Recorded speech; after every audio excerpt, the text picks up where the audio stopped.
So when we talk about strengths-based leadership, last time I talked through some of the domains and I gave you some kind of general ideas of what that might look like. Today, what I thought I would do is talk about a couple of leaders that I have worked with and give you some more specific examples. Now, I'm not going to name names, but I'm going to give you some ideas. So I'm thinking about one leader that I've been working with recently who is in a very high level position in her organization. She leads the leadership team of the entire organization. And she is very much a strategic thinker. Most of her top themes are in strategic thinking with a little bit in executing.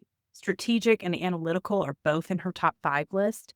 And she very much approaches leadership from a quiet place.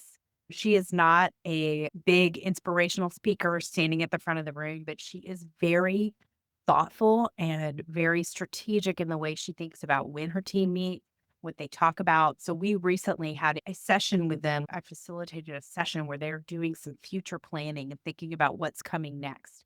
And she and I met several times prior to that session to lay it out. I mean, she was very thoughtful and very specific about when she wanted to do it based on who was available and who would be in the room. There were some staff changes that just she wanted to make sure and do it at a critical time when all the right people would be there. She was really thoughtful about what questions we were going to ask and how we were going to go about facilitating that session to really get people thinking about the future, right? And so she didn't walk in the room with a whole bunch of her ideas, but she did walk in the room with a whole bunch of data and information about this is what we know. This is what is true. This is what is already happening. These are the things that we know are coming up in the future that we can plan on, but that we need to think about what matters because of those things. And she is a very action oriented bent, right? So those executing themes really lead her towards really wanting to know what the team as a whole is going to do and what each member of the team is going to do. So I can envision, I've never sat in on a one on one with her and one of her team members, only in group sessions.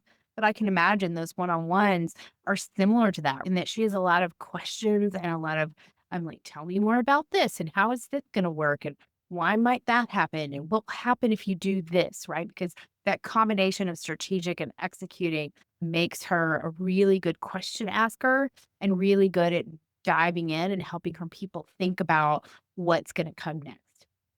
You can see where that's a really powerful example of leadership, right?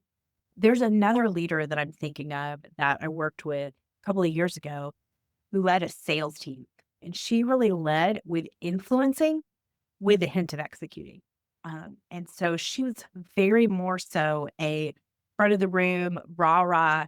Hey, everybody, we've got to get our numbers up. We need to do this. Let's figure this out and let's go. We did a lot more when I was working with her. We did some team building and she wanted to do some things that were active and got people both talking to each other, but also occasionally up and moving within the room. She's very focused on the energy in the room and what got people excited, what would motivate them, what get them going for the future, but also what action are you going to take? And so her one on ones with her people were much more about encouragement, like, you can do this. Here's the resources you need. You got this. Go out there and do it. What sort of encouragement do you need to make this happen? And what are going to be your action steps? So I hope you can see, even just in my voice, where the energy of both of those leaders was very different because of who they were.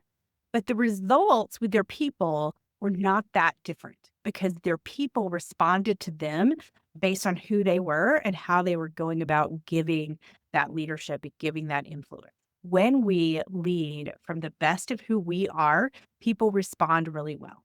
If that leader who leads with strategic thinking and a little bit of executing tried to lead more from a relationship building standpoint only, or from an influencing front of the room, energizing, let's go, it would come across as very inauthentic and wouldn't have the desired outcome. So when you think about how to be your best version of a leader, what I want you to remember is it doesn't have to look like anybody else. It looks like you. A lot of times we have in mind a leader who is great for us and really influential, and we imagine that that's what we need to be like. Instead, we need to be our very best version of ourselves, which doesn't look like anybody else. So I hope these examples of strengths-based leadership really get you thinking about what it might be like to be the very best version of yourself as a leader, not like anybody else.